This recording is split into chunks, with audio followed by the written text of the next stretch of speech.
básicamente analizar casos clínicos. ¿A ti le pasaron toda la foto de ayer?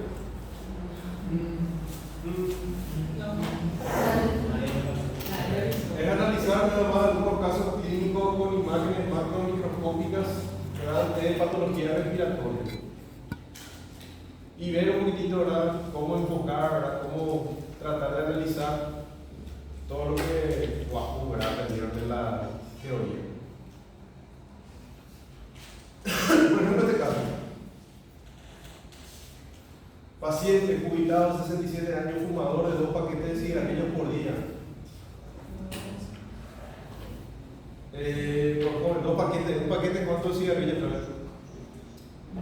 O sea, No, pues tiene que saberlo. La verdad que son médicos, ustedes ya, o sea, que están estudiando más medicina, ustedes pueden saber de todo. ¿cuánto es? ¿Cuánto queda? O sea, a mí no me dicen, ¿cómo vamos a ver eso? 20. No sé. 20. Hablo del experto. ¿Cómo se contagia el herpes de tipo 2? ¿Cómo se contagia el HPV? ¿Por qué el HPV te aparece en la boca también? Todo eso tiene que saber también. No pueden pecar de inocentes. No hace falta experimentar, ¿verdad?, causar las patologías, ¿verdad?, para saber sus consecuencias. La misma cosa que vos tienes que tener una empleada, no hace falta que vos sepas cómo barrer o limpiar la ropa para que le diga a la empleada, ¿verdad?, tenés que barrer así, o así, tenés que usar tal o cual detergente. No hace falta que ustedes hayan ejecutado, hayan experimentado eso, ¿verdad?, para saber las consecuencias de los efectos. Sí, 2 paquetes, o sea, un paquete de cigarrillo alrededor trae, ¿verdad?, de 20 unidades. Y otra vez hay diferentes tipos de filtros. Ese que fuman los albañiles, después puede sin filtro de telo. El Kentucky, eso es una patada al pulmón, así, pero bestial. Y después está el otro Ken Blue 8, Glen o Marlboro Gold. Mejorado, o sea, todo el tipo. Y sí. Que es como, no sé, el incienso más o menos de tantos filtros que tiene. Bueno, este paciente entonces tiene una avanzada edad, fumó como bestia, ¿verdad?, toda su juventud, y dice ahí,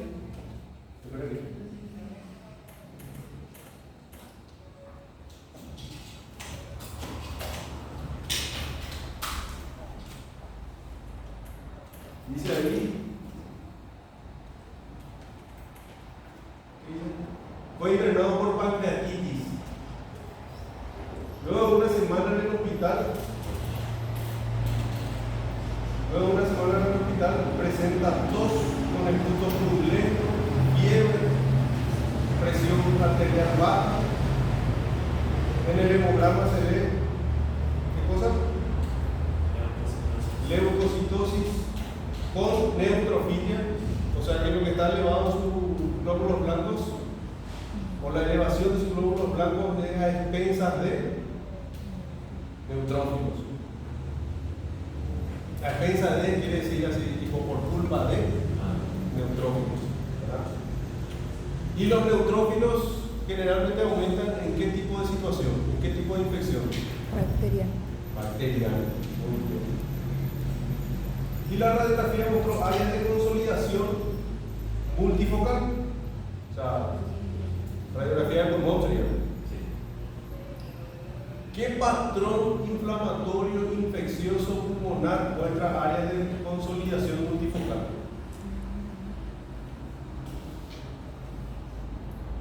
Yo di la clase de neumonía. ¿Se acuerdan que había dos patrones de neumonía? Una neumonía que abarcaba todo el territorio de un glóbulo pulmonar y otro tipo de neumonía que tenía distintas áreas de consolidación. ¿Cómo se llamaba ese patrón de neumonía?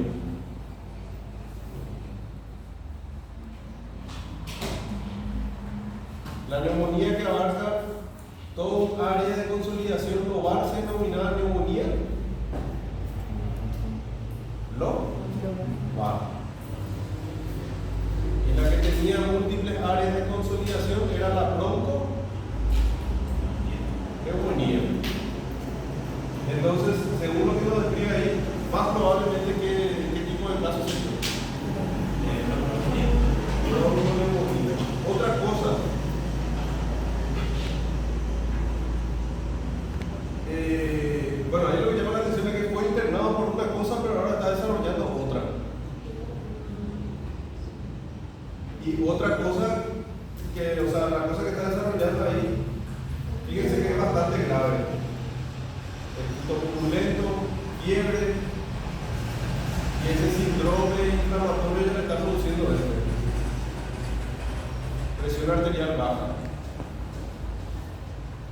Si hablásemos en el contexto de una neumonía, ¿qué tipo de neumonía sería? ¿Una extrahospitalaria o una neumonía intrahospitalaria?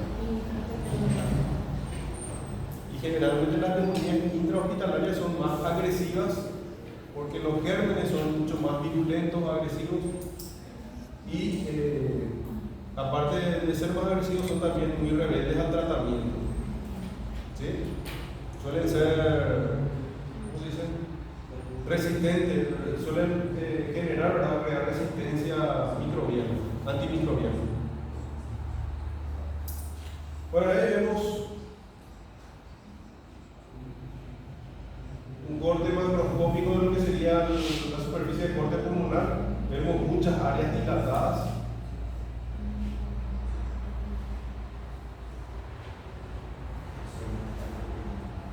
Acá vemos otra imagen, en este caso microscópica, ¿verdad? ¿Qué es lo que llama la atención, verdad? ¿Qué son estas estructuras? No se ve de la célula. ¿Cómo se llaman estas estructuras? Alveolos y conductos alveolares bastante dilatados. ¿Viendo?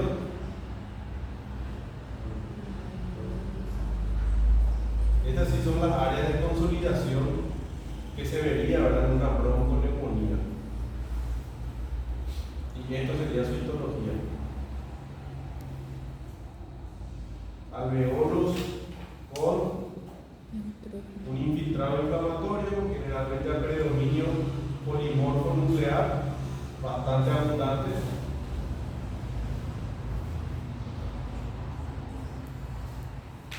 Como yo sé que son neutrófilos, fíjense ahí en los núcleos de la mayoría tienen lobulitos en sus núcleos.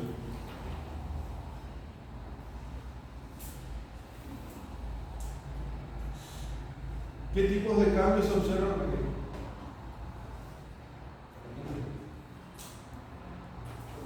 ¿Qué tipos de cambios se observan? Dicen en las fotografías y si hay más de un proceso patológico. ¿Qué les parece? ¿Se ve qué tipo de cambios?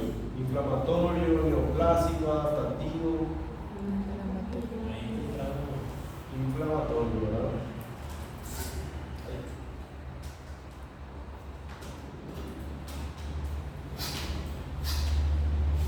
Se ve un proceso inflamatorio, se ve un proceso crónico. ¿Cuál es lo crónico?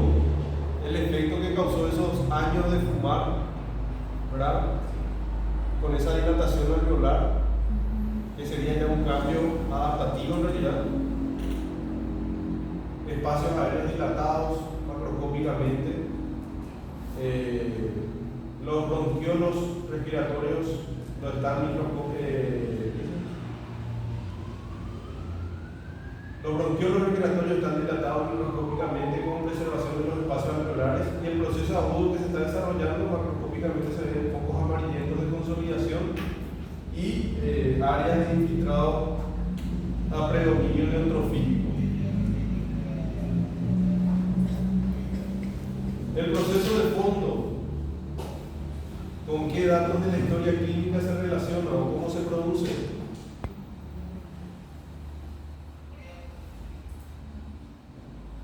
Y el proceso de fondo, por lo crónico, ¿verdad?, sería el enfisema. Si se dilata a nivel, o sea, si el enfisema es la dilatación, ¿verdad?, de las porciones respiratorias, ¿verdad?, de las estructuras respiratorias del pulmón. Entiéndase como estructuras respiratorias a partir de los bronquiolos en adelante. Porque si hay dilatación de las estructuras conductoras, por ejemplo, de los bronquios, hablamos de o bronquiectasia o bronquitis crónica o ese tipo de cosas. Entonces el tema de fondo es el enfisema centronuclear, ¿verdad? Se relaciona al consumo de tabaco, el mecanismo es por la destrucción tisular, que se relaciona, ¿verdad?, con la actividad aumentada de la proteasa y la inhibición, ¿verdad?, de los factores protectores. Esto representa un tipo especial de daño pulmonar. ¿Cuáles son los otros tipos de enfisema?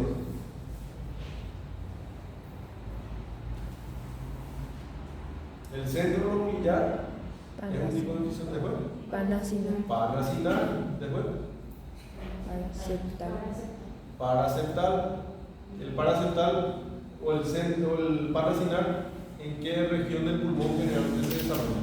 En la periferia. En la periferia. Ese es el paraceptal.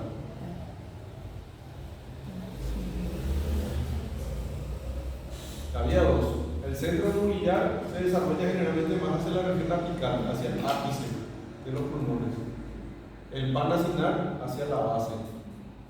El paraceptal hacia la periferia, por eso que se ve cerca de la pleura y eso, ¿verdad? Pequeñas burbujas o bullas enfisematosas. Y después está el enfisema irregular, ¿verdad? Que suelen ser en zonas cicatriciales del pulmón. Ahí está. Paracinal, paraceptal y el irregular.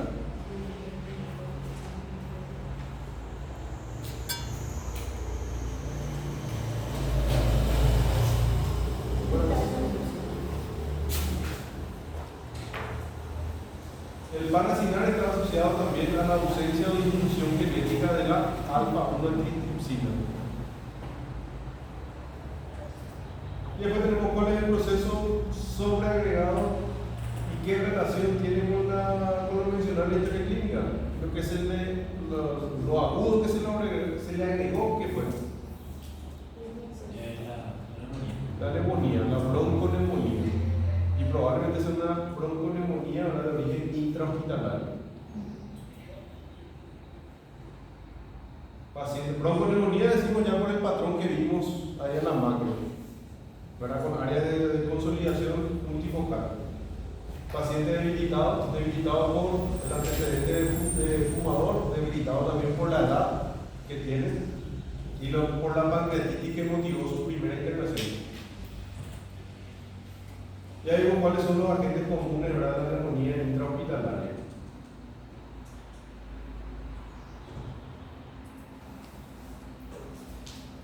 Caso 2. Mujer de 40 años con tos productiva, punto turbulento que ocasionalmente presenta sangre. Tuvo 2 internaciones previas por neumonía el año pasado. No presenta disnea, pero tuvo episodios recientes de silbidos de pecho. Acá vemos un laboratorio de eutrofilia con desviación hacia la izquierda. Eso quiere decir que la médula ósea está alargando, liberando, ¿verdad?, neutrófilos inmaduros, ¿verdad?, encallados o no segmentados. Cultivo de puto positivo para Serratia marcescens a 3 cruces y pseudomonas originosa 2 cruces.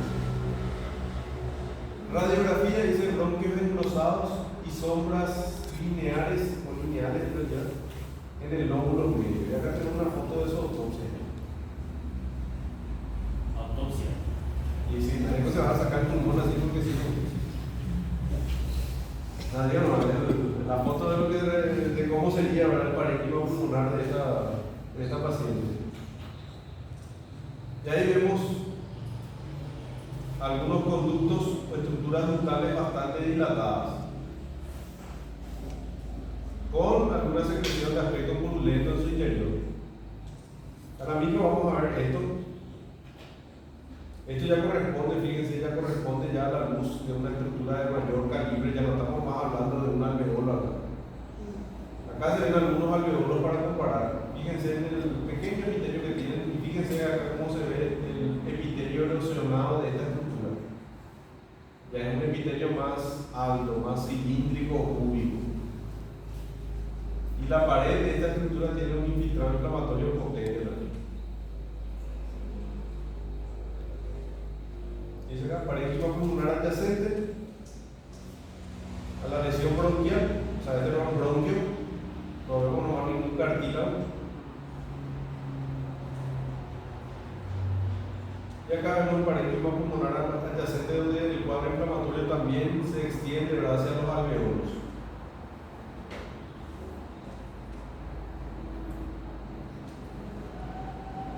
Y las preguntas. ¿Cuál es el cambio estructural en el pulmón? lo que dijimos, ¿verdad? Un infiltrado inflamatorio, ¿verdad? Severo, que prácticamente distorsiona la arquitectura, ¿verdad? Hay erosión de la mucosa bronquial. Todo eso corresponde, ¿verdad?, a cambios observados compatibles con bronquiectasia. Destrucción de las paredes bronquiales con intenso exudado inflamatorio, bronquios grandes, presentes, ¿verdad? Ya no se ve el cartílago porque prácticamente fue destruido ahí por el infiltrado inflamatorio. El revestimiento epitelial erosionado, tejido de granulación, fibrosis.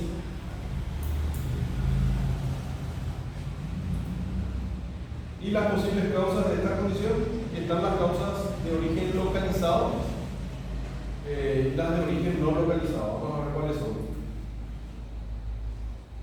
La bronquiectasia puede tener múltiples causas. De origen localizado, de casos localizados no obstructivos, pueden ser infecciones del parenquima pulmonar. En niños, estos son los gérmenes más frecuentes, ¿verdad? Adenovirus, virus sincitial respiratorio, sarampión, Bordetella pertucci, ¿verdad? Las bacterianas. De causas obstructivas, tumores bronquiales, adenopatías, cuerpo extraño. Estos cuerpos extraños es lo que puede ser más frecuente o en niños o en adultos muy mayores. Tapones de moco, tumores bronquiales más frecuentes, pero en personas ya también mayores. Causas no localizadas o generalizadas, ¿verdad?, de bronquiectasia: fibrosis quística, discinesia ciliar, hipogamaglobulinemias, ¿verdad? ¿Por qué? Y estos alteran muchos de los mecanismos protectores del tracto respiratorio. Y otros trastornos, como vemos ahí, trastornos neurológicos que cursen con la abolición del reflejo de la tos, incompetencia del esfínter esofágico inferior, ¿verdad?, que es lo que puede producir la broncoaspiración del contenido digestivo, intubación nasogástrica o cuadros de bronquitis crónica.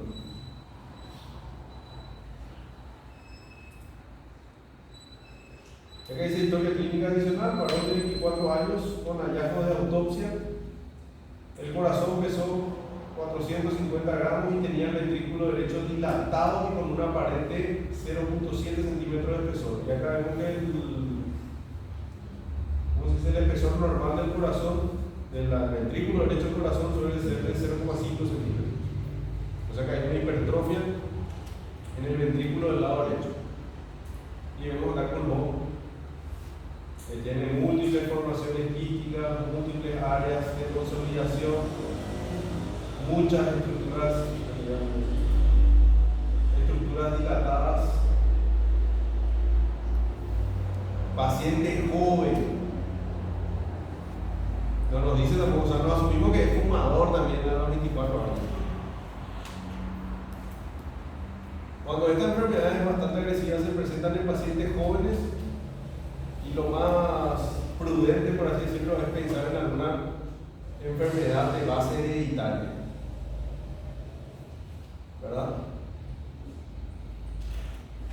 ¿Qué enfermedad con carga hereditaria cursa más o menos podría explicar, ¿verdad?, esta situación?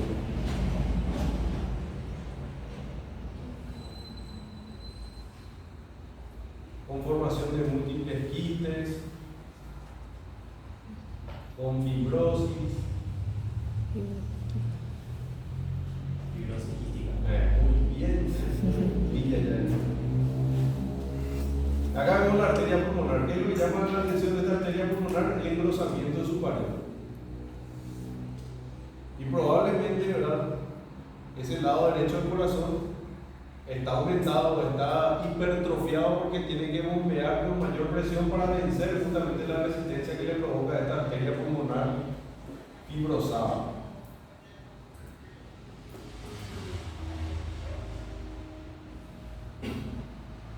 ¿Cuál es la etiología de los hallazgos pulmonares? Y probablemente sea un cuadro de bronquiectasia generalizada, ¿verdad? Pero secundaria, vamos a decir, a un cuadro o a una base de fibrosis quística, que es la causa más común de la bronquiectasia bilateral y generalizada en pacientes muy jóvenes.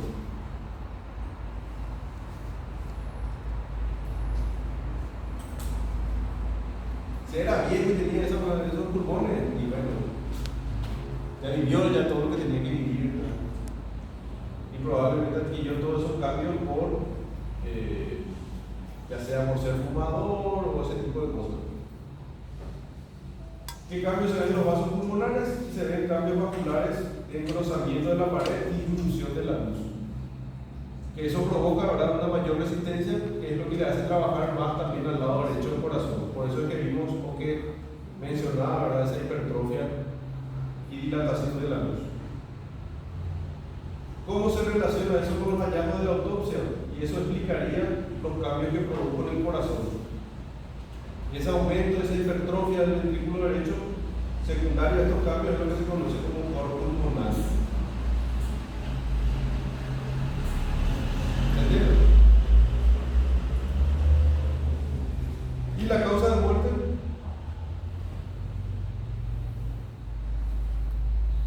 ¿Qué es lo que le mata a este tipo de pacientes? Suicidio cardíaco. No, algo más agudo. ¿Qué es lo que vimos que tiene este paciente? Porque es un trabajo inflamatorio. ¿En dónde? ¿En el parénquima de dónde? Bueno, ¿y cómo se denomina ese intrato inflamatorio en el parénquima pulmonar? Eso es lo que le cuenta al paciente. O sea, 24 años convivió con fibrosis quística, eso. Pero esto es la consecuencia que produce la fibrosis quística. Lo mismo que el paciente decía. El paciente con VIH, ¿verdad? El paciente con VIH no se muere por SIDA o no le mata el SIDA, lo que le mata son las consecuencias que le produce esa infección o esa disminución de leucocitos, ¿verdad?, linfocitos y ese tipo de cosas. Se muere por alguna infección, alguna consecuencia de la infección.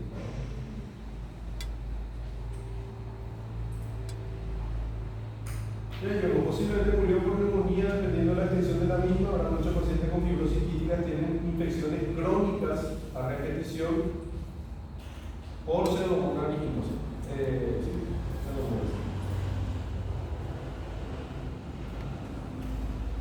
Caso número 3.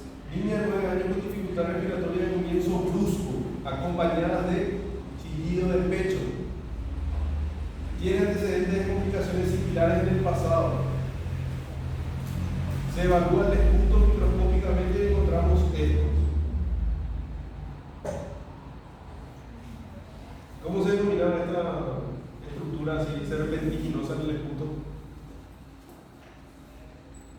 En un paciente que tiene episodios de sensación de falta de aire con chillido del pecho, generalmente relacionados con algún tipo de alergia. Sí, asma es la condición, pero esa evidencia en el esputo. Espirales de Kurzmann. Y estos, los cristales de no me acuerdo que era Charcot-Leydig, que también se ve en el contexto del asma. Y hagamos el aspecto histológico de la pared bronquial en un caso similar. ¿Qué es lo que llama la atención ahí? ¿Qué tipo de infiltrado inflamatorio se ve? Eosinófilos. Y los eosinófilos generalmente están aumentados también en los cuadros alérgicos. Entonces, ¿cómo se explicarían estos síntomas? Y estarían bien explicados en el contexto, ¿verdad? O sea, los síntomas del chillido del pecho, por decirlo de alguna manera. Y estarían indicados por la disminución del calibre bronquial, ¿verdad?, por la broncoconstricción que se produce también en los cuadros de asma, asociado a un exceso de producción de mocos, ¿verdad?, que taponan la vía aérea y producen ese atrapamiento de aire. ¿Cómo se explican los hallazgos del esputo? Y ya dijeron, ya se encontraron espirales de Kurzmann y los cristales de Charcot Ley.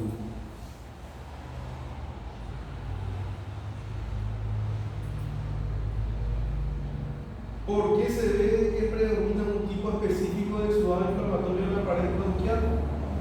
Y eso es lo que se ve generalmente en los cuadros de alergia, vamos a decir, que es un mecanismo también de reacción de hipersensibilidad de tipo 1.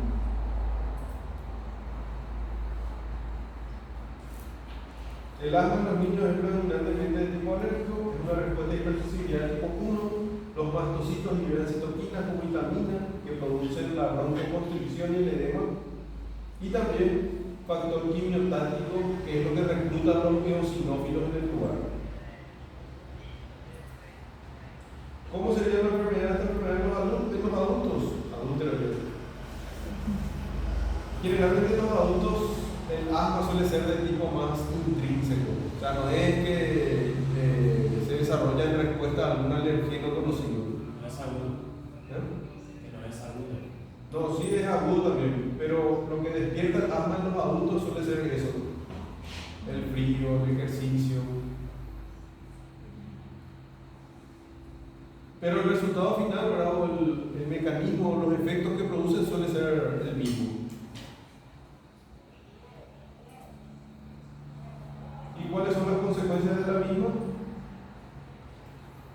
Esos episodios agudos, ¿verdad?, pueden llegar a ser muy severos si es que no se contrarrestan, ¿verdad?, con algún broncodilatador, con algún antialergénico, ¿verdad? Puede comprometer el estatus asmático. Hay un componente crónico secundario, ¿verdad?, que es la hipertrofia del músculo liso y la hiperplasia de las glándulas bronquiales. Pero raramente la producción de un cuadro de ECO. Caso 4, dice: anciana, 84 años, que está hospitalizada por rotura de cadera. Esa se habrá caído del baño, se habrá resbalado, nada más. Tipo caída de propia altura en los adultos mayores suele producir rotura de cadera.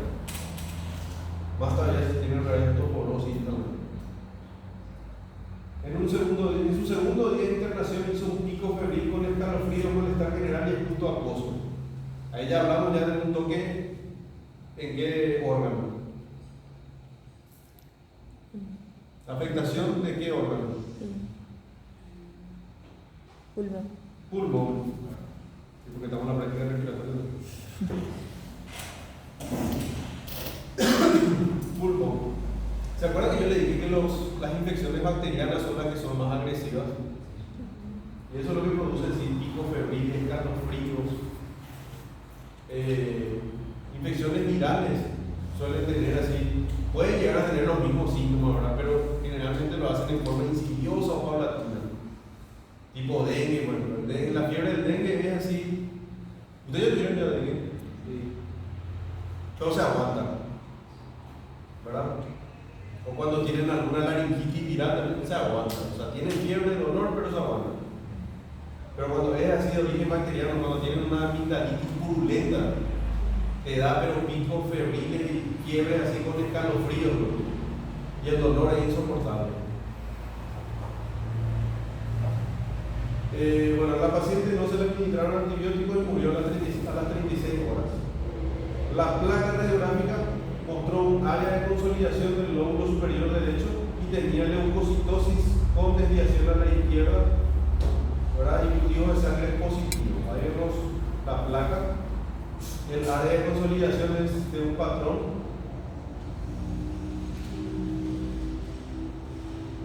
¿Multifocal o lobar? Lobar. Entonces lo más probable es que sea una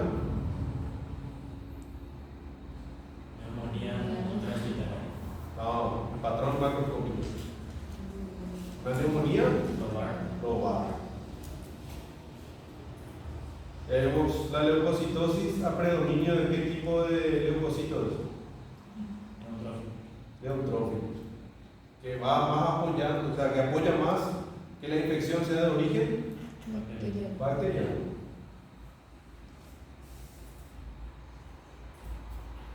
Ya vemos cómo se ve el área de consolidación, ¿verdad? ¿Cuál le parece que está más consolidado? ¿El lóbulo de arriba o el de hacia abajo? El de arriba. Y así se vería la microscopía más o menos en la zona de transición. ¿Dónde les parece que está el área inflamada y el área más o menos sana? ¿Hacia la izquierda o hacia la derecha? ¿Está el área? ¿Hacia la izquierda está el área? Inflamada. Debe ser un área mucho más inflamada.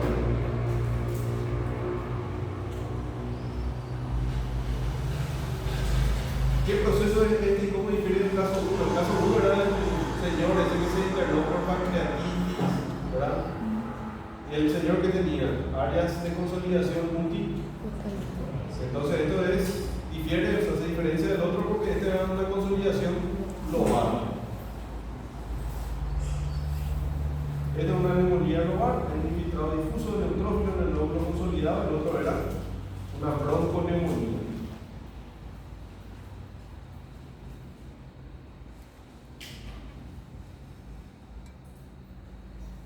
¿Qué organismos pudieron ser cultivados seguramente en el cultivo de sangre que dio positivo en esta paciente? Y ahí lo que tienen que acordarse era cuáles son los organismos. La verdad que no sé si esto podría llegar a encasillarse en un cuadro de neumonía intrahospitalaria. ¿Saben por qué? Porque 24 horas no tuvo esta paciente después de su internación. Probablemente ya tenía su caracha ahí, ¿verdad? Venía incubando nada más, ¿verdad? Y eclosionó, vamos a decir, en el hospital.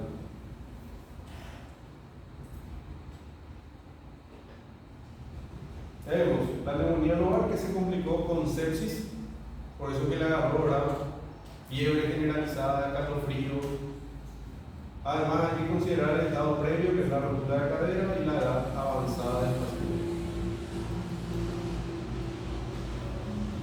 Por eso hay que tener mucho cuidado, ¿verdad? Con los abuelitos, ¿verdad? Un abuelito tiene gripe o neumonía. Claro, la neumonía no te suele matar, ¿verdad? A un paciente joven. Pero para un abuelito puede ser su última experiencia con uno.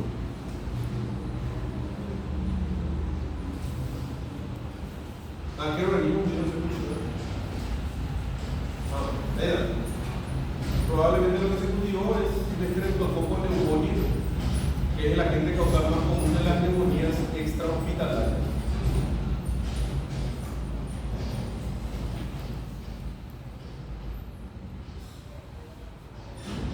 Y ahí explica por qué. El estreptococo característicamente produce una fase séptica en las primeras 24 a 48 horas y puede ser cultivado en sangre durante ese periodo.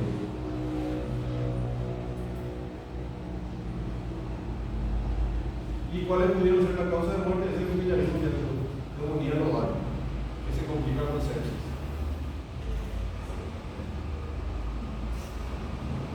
Último caso. Varón de 49 años, fumador, otra vez sin trabajo fijo. Se presenta a un hospital público. Y sí, la verdad, si no tiene trabajo, podría tener seguro, bueno, o sea, ya te sale mal. Se presenta a un hospital público quejándose de tos, quejándose de tos persistente que empeora en los últimos 6 meses. En una ocasión presentó un esputo teñido con sangre. Refiere además cansancio continuo. Y ahí vemos múltiples áreas de consolidación pequeñas, ¿verdad? Distribuidas difusamente en la superficie del corte. Creo que vemos también acá áreas de necrosis o abscedificación. Y en la microscopía vemos esto. Esto que serían las áreas de consolidación. Lo que vemos ahí como blanquecino. Acá nos llama la atención la presencia de una. Acá también.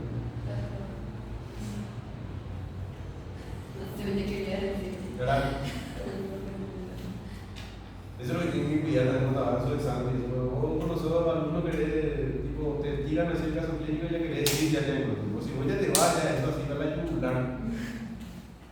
El examinador le va a preguntar algo más fino para que eso. Entonces, hacete nomás si viene el parabayeta, así bien embotado, así que empezar a decir lo grande,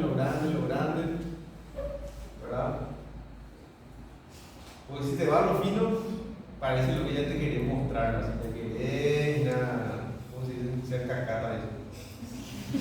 Te querés purear.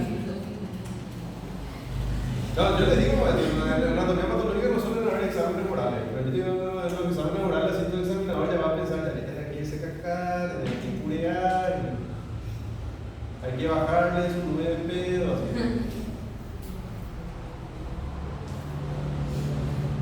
Y no es que te bajas así por las escaleras, te bajas así. Y ahí vemos ese granuloma, ¿verdad? En una imagen mucho más complicada. Acá vemos esto. Células gigantes multinucleadas. ¿Y esto qué sería?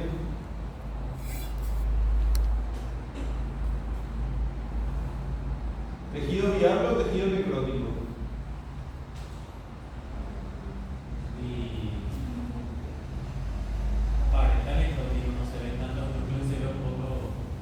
¿Qué granuloma es que se presenta con un tejido necrótico más o menos central? ¿O a qué causa más común este tipo de patrón de granuloma con necrosis central?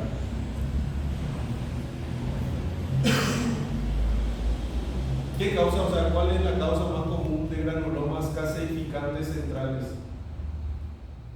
El microorganismo, la agente causal más común.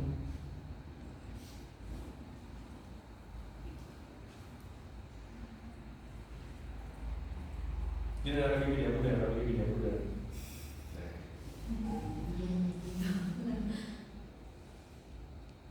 ¿Cuál era el agente causal más común de granulomas?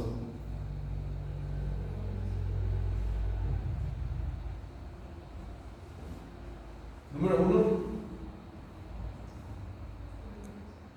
micobacterias. Otro tipo de agentes causales que producen granulomas, agentes infecciosos, hongos, protozoarios, aspergilosis, ¿verdad? Paracoccidio, producen también granulomas. Y después están las enfermedades reumatológicas que también producen granulomas, sarcoidosis, alguna vasculitis producen también granulomas.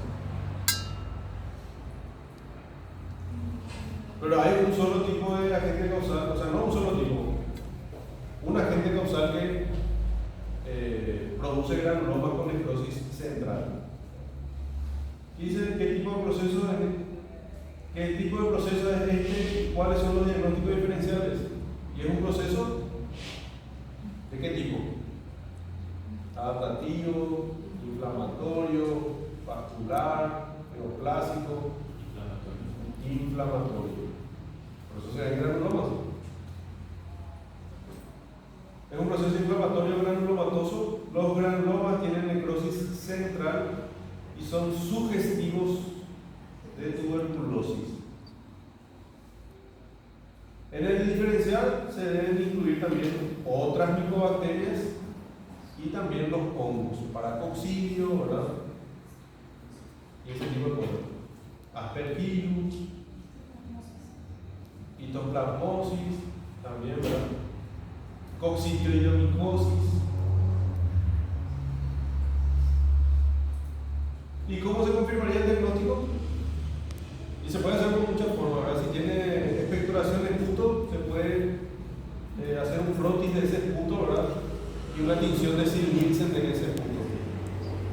Y si vemos bacilos ácidos alcohol resistentes, ¿va a ser positivo o negativo? Positivo. O la prueba de la tuberculina también.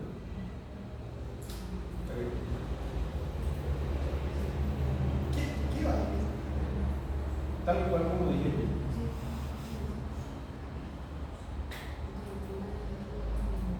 Desde la tuberculina para hacer el screening, tinción, ¿verdad? No cultivo, extensión de ese punto con coloración de Sil-Nielsen y cultivo, no sé si se puede llegar a cultivar antes de ese.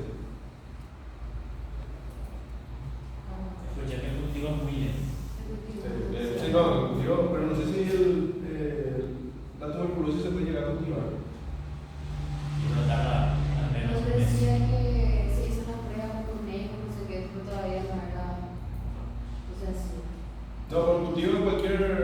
sea, ponerle que el cultivo más rápido de cualquier, o sea, de algún agente, de algún microorganismo, se hace en 24 a 48 horas, pues, o si no en 72. Pero ese, por ejemplo, el escudo puede salir ya en menos de 24 horas. Sí.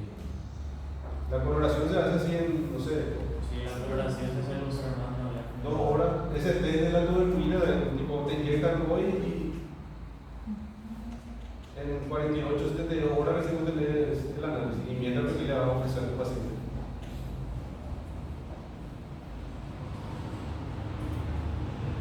¿Qué hay? ¿Había otro material?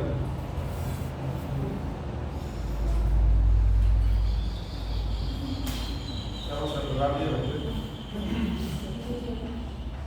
¿Vos te vas a pingar? ¿O te quedas todavía? No tengo yo la lista. Ayer ahorita en Sapiencia y viste que se hizo ese. ¿Cómo se dice?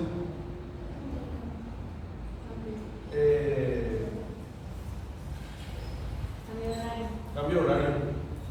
Porque antes no tenía lunes. Solamente martes tenía. Y si todavía no me habilitaron. No sé si ahora me habilitaron ya para los martes. Pero voy a ver. ¿En serio?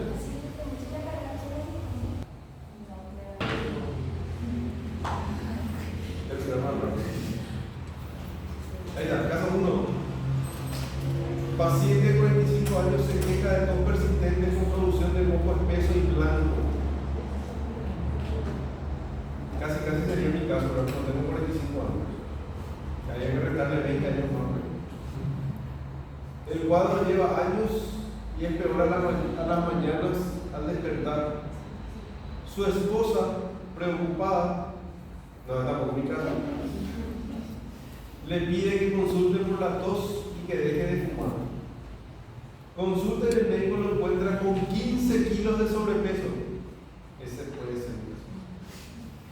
Y fuma 2 paquetes día en los últimos 20 años, pero no tiene otro problema.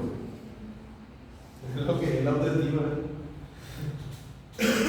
No acude más a la consulta luego que se le pide dejar de fumar. Bueno, pasan 10 años, ahora tiene 55 y reaparece el paciente con tos y chillido del pecho y quejándose de que le aprieta el pecho. El cuadro empeoró luego de la infección de las vías aéreas. La sibilancia y la sensación de compresión ya ocurrieron en el pasado, pero es peor ahora. Fue tratado con broncodilatadores y antibióticos y mejoró. Y sus test de funcionamiento pulmonar mostraron disminución del volumen respiratorio forzado al primer segundo, que es el P1. ¿Qué estudio es el que muestra ese resultado? Bueno, en los siguientes años, la esposa trae al paciente a la consulta. Ella nota que él está más somnoliento, tiene cambios de personalidad y jaquecas matutinas. Y tenemos una cosa así. Sus laboratorios muestran un incremento de glóbulos rojos y glóbulos blancos normales. Su gasometría muestra presión parcial de oxígeno baja y presión parcial de dióxido elevada. Aumento de la capacidad pulmonar total y disminución del PEP1 desde la prueba anterior, o sea que otra vez disminuyó más sobre su esperimetría. Ingresa al hospital cianótico con ingurgitación venosa del cuello y hepatomegalia. Quiere decir que la sangre se está trancando antes de llegar al corazón, al lado derecho del corazón. ¿Qué es lo que producía él? Pulmonale. Eso es lo que produce la insuficiencia cardíaca derecha. Su cuadro empeora y el paciente al final fallece y se hace la autopsia. Y se ve esto. Algunos conductos, ¿verdad? Con presencia de moco, tapón de moco, ¿verdad? Es la reglita de la autopsia. Y las preguntas. ¿Cuál es la definición de bronquitis crónica?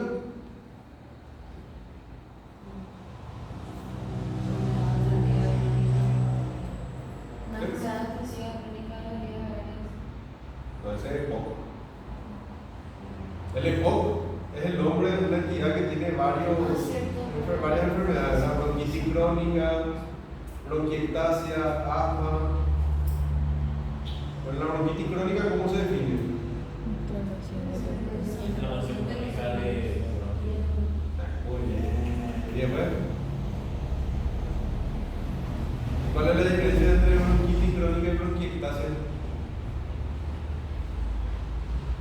La bronquitis crónica son episodios repetidos de tos productiva con inflamación de no sé qué cosa de los bronquios, ¿verdad? Más de un episodio en los últimos 2 años más o menos. Ahí está, tos persistente con producción de esputo en al menos 3 meses en los últimos 2 años consecutivos. Esa es la definición de bronquitis crónica, que es lo que tuvo este paciente.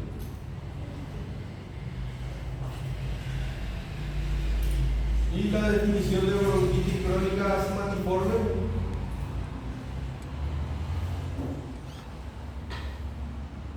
Cuadro de bronquitis crónica con vías aéreas hiperreactivas con broncoespasmos intermitentes, que es lo que tuvo aparentemente, ¿verdad? Por eso tenía sensación de chillido de pecho, así como en el asma.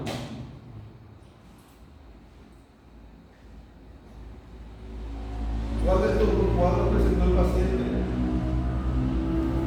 Y acá vemos una imagen histológica probablemente de su bronquio, ¿verdad? Vemos qué cosa, áreas de metaplasia y vemos una hiperplasia glandular en la capa submucosa.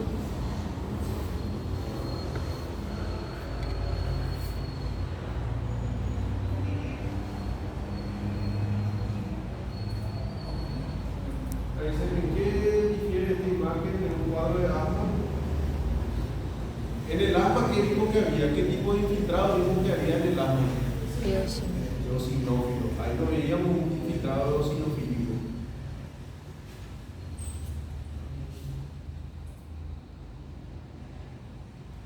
En el cuadro de asma, ¿qué es lo que vamos a encontrar? Hiperplasia de las glándulas submucosas, un rico infiltrado inflamatorio eosinofílico e hiperplasia del músculo liso.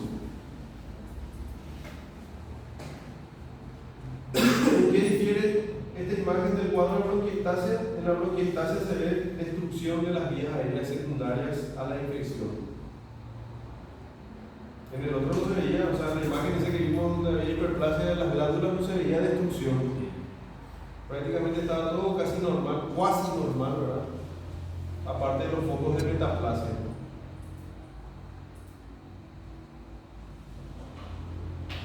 Ahí vemos una radiografía del pulmón de este paciente. El paciente fue. Y su corazón. Como estaba bastante dilatado, ¿verdad? Y engrosado. ¿Cómo se produce el coro pulmonar? Y ya vimos, ya puede ser por una consecuencia o de, qué sé yo, alguna obstrucción de la arteria pulmonar, ¿verdad? El coro pulmonar consiste en una hipertrofia y dilatación y hipertrofia del ventrículo derecho por hipertensión pulmonar, que puede ser causada por enfermedades del pulmón o de la vasculatura pulmonar. Generalmente hay alteraciones en las arterias y arteriolas pulmonares, producto de la infección.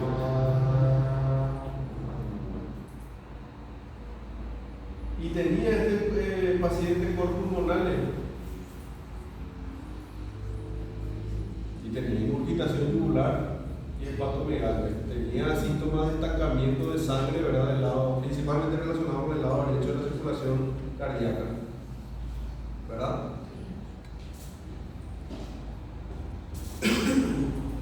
Y la respuesta es sí.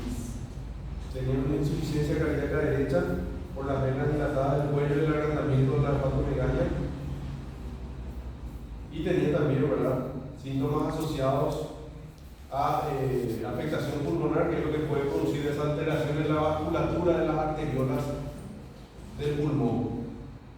Bronquitis severa, ¿verdad?, somnolencia con narcosis.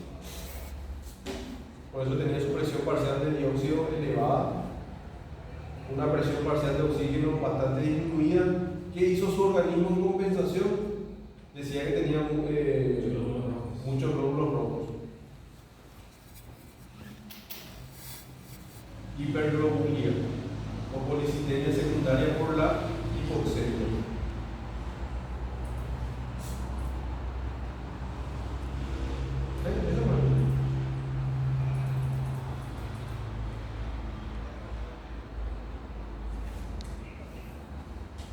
¿Preguntas?